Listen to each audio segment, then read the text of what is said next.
મિત્રો, સ્વામિનારાયણ સંપ્રદાય વિશે તમે સાંભળ્યું હશે અને સ્વામિનારાયણના શિક્ષાપત્રીમાં પણ લખેલું છે અને સ્વામિનારાયણની સિરિયલો પણ આપણે જોઈ છે અને એમના ઘણા બધા પરચા પણ આપણે વાંચેલા છે અને સિરિયલોમાં જોયેલા છે અને સારો એવો સંપ્રદાય છે. તો આજે આપણે મિત્રો જવાનું છે વિજાપુરમાં આવેલું એક સ્વામિનારાયણનું મંદિર કે જ્યાં સ્વામિનારાયણ અને વજીબા એક વૃદ્ધ વ્યક્તિ છે તેમનો ઇતિહાસ જોડાયેલો છે. તો એ કયા પ્રકારનો ઇતિહાસ છે તે આપણે જોવા જવાનું છે. તો વિડીયોના અંત સુધી બન્યા રહેજો તો બતાવીએ કે વજીબા અને સ્વામિનારાયણનો શું ઇતિહાસ છે.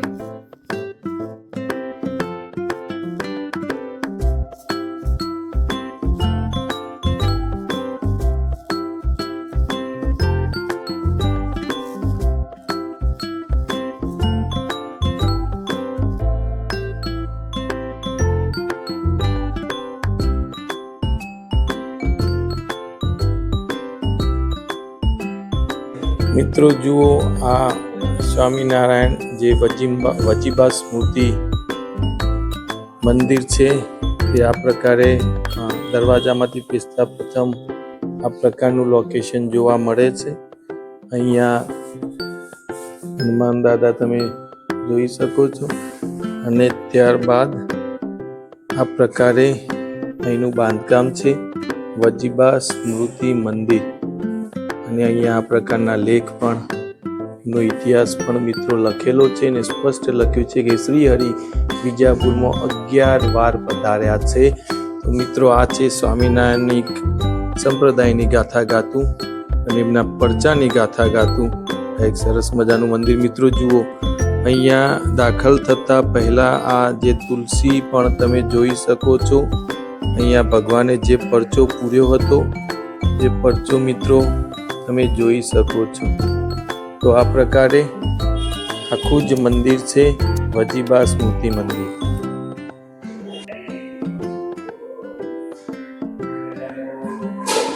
તો આ પ્રકારે અંદર પ્રવેશી સરસ મજાનું મિત્રો મંદિર છે, તમે જોઈ શકો છો. ખૂબ સરસ સ્વામિનારાયણ ભગવાને જે કુવાને તમે જુઓ કે કુવા અને તુલસીનો જે એમનો ઇતિહાસ રચ્યો હતો તે અહીંયા અત્યારે આ પ્રકારે જોવા મળે છે અને આ પ્રકારે સરસ મજાના એમના પગલાં, સ્વામિનારાયણ ભગવાનના પગલાં પણ અહીંયા જોવા મળે છે.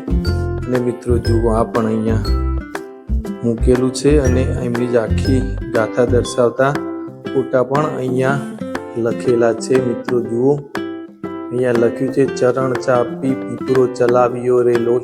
આ મિત્રો ભજન તમે સાંભળ્યું હશે. તો આ પ્રકારે અહીંયા બાંધકામ જોવા મળે છે. જુઓ મિત્રો, જે પરચા સ્વામિનારાયણ અહીંયા વિજાપુરમાં પૂર્યા છે તેની આ ગાથા તમે જોઈ શકો છો.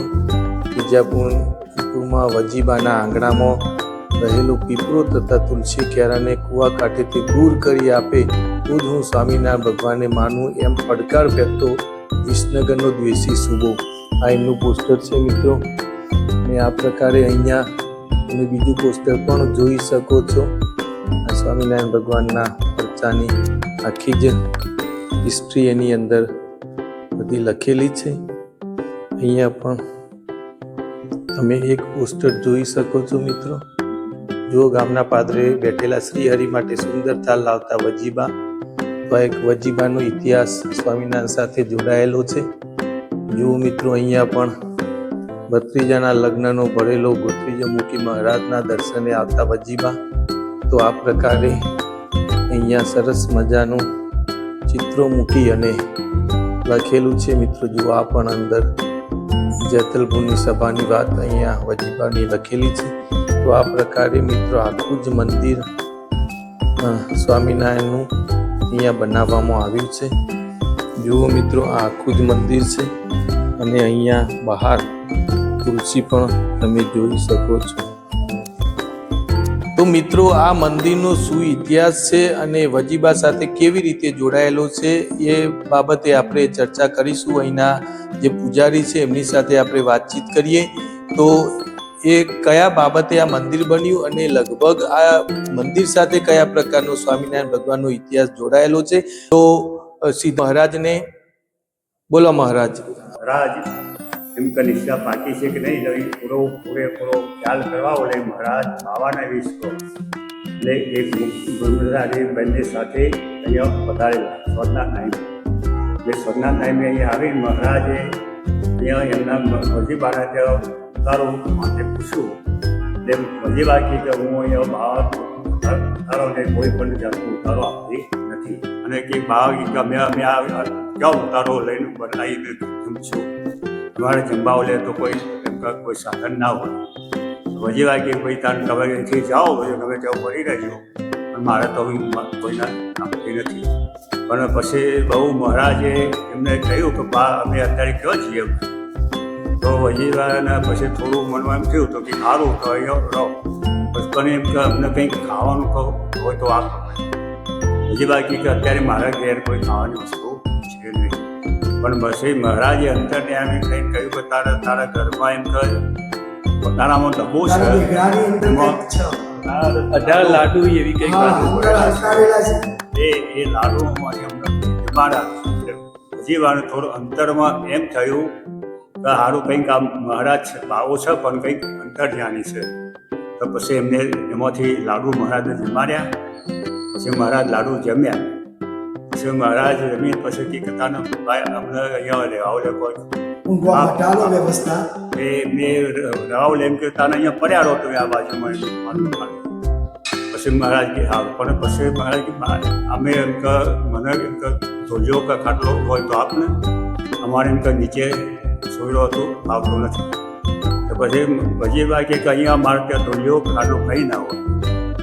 પછી મહારાજ કે અંદર એમ કહીને કે તમારા ઘરમાં કંઈક નવો પલંગ પડ્યો છે નવી ગાદલા પણ નવા છે તો આપણે એ તો કે મારા મહારાજો લે છે હું ના આવું. પણ પછી વળી પાછું એને એમ થયું કે આ કંઈક જાણે તો પછી ગાદલું અંદર અમે પણ એમને આપ્યું પલંગ. એ મહારાજ પલંગ પર સૂઈ રહ્યા, મુક્ત બ્રહ્મચારી હતા એ નીચે સૂઈ ગયા. પછી વજેબા જોવું કાળા ભાવો કંઈક કરે છે ને એ ત્યાં બારી ખોલી અંદર જુઓ એમ. અને પછી મહારાજ એના ચરણ લોંબા કરે ને અમને થોડું લાગ્યું સપેલે એમને બારી બંધ કરીને સૂઈ રહ્યા. મહારાજે 20 ચરણ લોબા કરે એટલે તુલસીનો ક્યારો હતો એ અલગ કરી આપ્યો અને પછી મહારાજ હતા સવારે વહેલા નીકળી.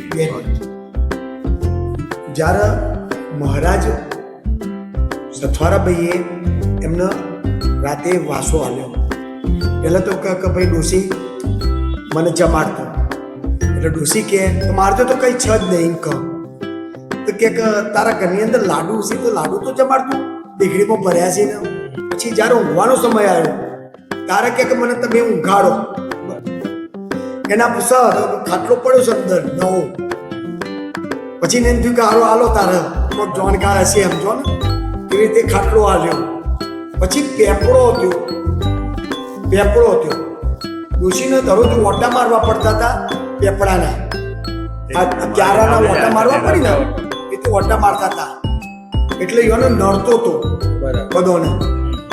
આ બધી કહેવતો છે. પરીક્ષા કરતા પછી પરીક્ષા કરતા હતા. પછી આ મહારાજને રાતે ખાટલો આવ્યો અને આ મહારાજનો બાપજીનો અંગૂઠો અડ્યો એટલે પેપડો આગો જતો રહ્યો. 6 વાગે ઉઠીને જતા રહ્યો સ્થાને. જ્યારે બધા આયા બધું જે પ્રદક્ષિણાઓ કરતા હતા એ બધું જોયું પેપડો આટલો બધો આગો ચોથી જતો રહ્યો એકદમ. કારણ કે હત્યારો પણ તો કૂદીને જતા હતા. પરચું જ કહેવાય. આ પરચું એટલે સાક્ષાત અહીંયા વજીબાના જોડે આવેલા છે. વજીબાનો જ્યારે ગયો ઘણા તારે એમને ઓળખાણ કરાય. હા અમે આમ બતાયા તમને ઓળખાય છે. પછી એમને ખબર પડી જય સ્વામિનારાયણ. જય શ્રી. તો મિત્રો આ હતો સ્વામિનારાયણ અને વજીબાનો ઇતિહાસ જે આપણે ગામના વડીલ દ્વારા અને આ મંદિરના પૂજારી દ્વારા જાણ્યો. તો મિત્રો આ પ્રકારે મંદિર બનાવવામાં આવ્યું છે. ખૂબ સુંદર મંદિર છે અને સરસ મજાનો એનો ઇતિહાસ પણ છે. તો મિત્રો આ હતો અમારો એક ધાર્મિક વિડીયો. જો તમને ગમે હોય તો લાઈક કરજો, શેર કરજો અને સબસ્ક્રાઈબ તો ચોક્કસ કરજો જેથી અમારા નવા ઐતિહાસિક વિડીયો આપની સુધી પહોંચી શકે.